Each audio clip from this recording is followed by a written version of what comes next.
Selamat datang teman-teman di YouTube channel saya Ramadan, saya Masel Siok, Yayasan Ular Indonesia. Saya di sini akan menerangkan beberapa mitos ular dan akan menerangkan beberapa pertama pada gigitan ular khususnya untuk ular yang tidak berbisa menengah dan berbisa tinggi. Baik, mungkin mitos yang pertama itu yang sering orang salah pahami itu adalah ular berbisa itu selalu berwarna cerah. Jadi ketika ada ular yang warnanya cerah, kuning, merah, itu dianggap selalu berbisa. Padahal tidak selalu seperti itu. Nah, gimana sih caranya membedakan antara ular berbisa dan tidak berbisa? Yang jelas untuk cara membedakannya itu tidak bisa melalui warna, karena misalnya nih warna hijau, karena ada banyak jenis ular yang berwarna hijau. Mungkin yang pertama itu Gonyosoma oxycephalum, itu adalah ular bajing, ularnya berwarna hijau, dia berwarna hijau dan berbuntut abu-abu. Lalu yang kedua itu adalah ular pucuk atau Ahaetulla prasina. Nah, kalau ular pucuk itu berbisa menengah, yang artinya ketika berbisa menengah itu berbahaya untuk hewan-hewan kecil mangsanya, tapi tidak berbahaya bagi manusia ketika kita tergigit. Yang terakhir itu misalnya ada Trimeresurus insularis. Trimeresurus insularis atau ular hijau ekor merah. Nah, ini ular hijau ekor merah itu berbisa tinggi. Nah, pada banyak kasus itu orang yang tergigit itu mengalami pembengkakan yang parah di daerah gigitannya. Lalu ketika bisa dari ular ini paling parah itu adalah merusak sel darah merah hingga bisa mengakibatkan ini teman-teman, pembusukan. Ketika sudah terjadi pembusukan, itu sudah tidak bagian tubuh kita itu sudah tidak bisa terselamatkan, jadi harus diamputasi. Lalu ada juga jenis ular piton yang berwarna hijau, tapi dia pitonnya bukan piton yang bisa besar gitu ya, bukan piton yang bisa sampai 7 meter, 5 meter gitu, tapi piton kecil, yaitu green tree python atau Morelia viridis. Itu asalnya dari Papua. Di Papua banyak banget itu piton berwarna hijau. Terus untuk kasus gigitan Trimeresurus albolabris atau Trimeresurus insularis itu ada beberapa yang kena amputasi, tapi banyak juga yang hanya bengkak. Tapi ada beberapa juga kasus dari gigitan Trimeresurus albolabris itu menyebabkan kematian, tapi tidak banyak menyebabkan kematian seperti gigitan king cobra. Mitos ular yang selanjutnya itu adalah ketika ular kita bunuh dan kita tidak menggeprek kepalanya, itu ularnya akan merekam wajah kita, akan melihat wajah kita dan akan mengingat wajah kita, lalu dikirimkan rekamannya itu ke saudara-saudaranya hingga saudara-saudaranya itu mengincar kita gitu. Nah, itu mitos sebenarnya.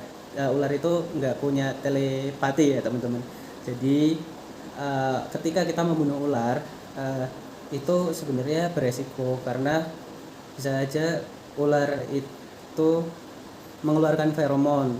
Nah, feromon ini adalah cairan yang berfungsi untuk menarik pasangannya, menarik lawan jenisnya. Ketika ada lawan jenis yang tertarik dan ularnya itu kita matiin, itu pasti ular yang berlawanan jenisnya itu akan menghampiri feromon dari ular yang mati itu. Sebenarnya seperti itu. Who's your name? Kyle. Okay, friends. So we have the example of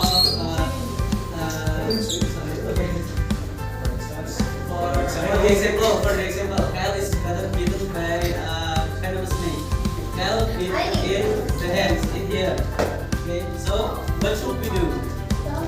Don't panic. First of course, don't panic. And then keep calm, don't panic. And then we should immobilize the hand of the Kyle. Okay, so please Kyle, lay down here. And don't panic. Okay, Kyle is bitten in the right hand. So we should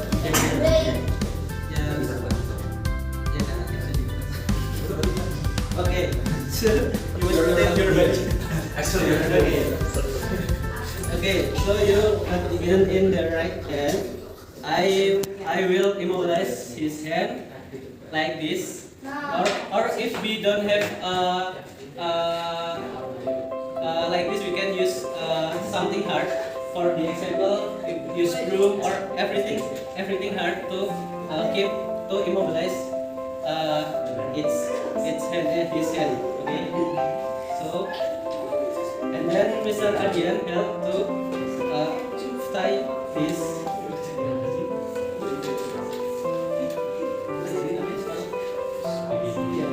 Tie this balloon.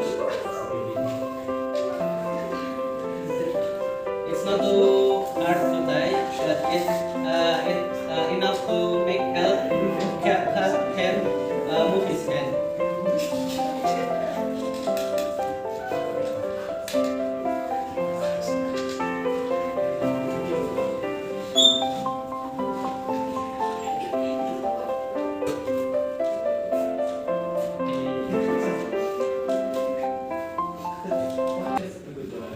There is no rule to tie this palm, but make sure it not too hard. It's not too loose, not too loose.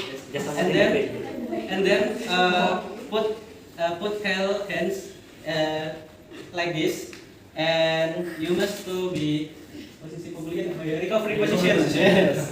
So this is the recovery position. The left hand is in under your head, and then this. It's okay. Don't be panic. Nah, it's like it's left like this. Put like this. Nah, because we use a recovery. We use recovery position because it can. Vomit. It can Kyle can vomit. So when Kyle vomit, it's not blocking the throat. So if Kyle is vomit, it will for be. example, if they just lying down like the sleep, and you want to vomit, they'll be it's suffocate with the vomit. But when we yes, I think like that. But when the patient is inside, the vomit will be just clearly out. And why we don't move? Why we must stabilize the limb? It's because this neck venom travels in our body within the lymphatic system. It's not the blood system. So the lymphatic system can be shut down or rest by the rest of the movement. So when there's a muscle movement, the lymphatic system will also be moving. So why we do? What will we do if so the muscle doesn't contract? And if the bitten is the leg, we also have this in the leg. So it's just an example if they are bitten in the hand, and if this bitten in the leg, so it's just same case. What if he bitten in the head? What should we do? It's the same. You can get up. Yeah.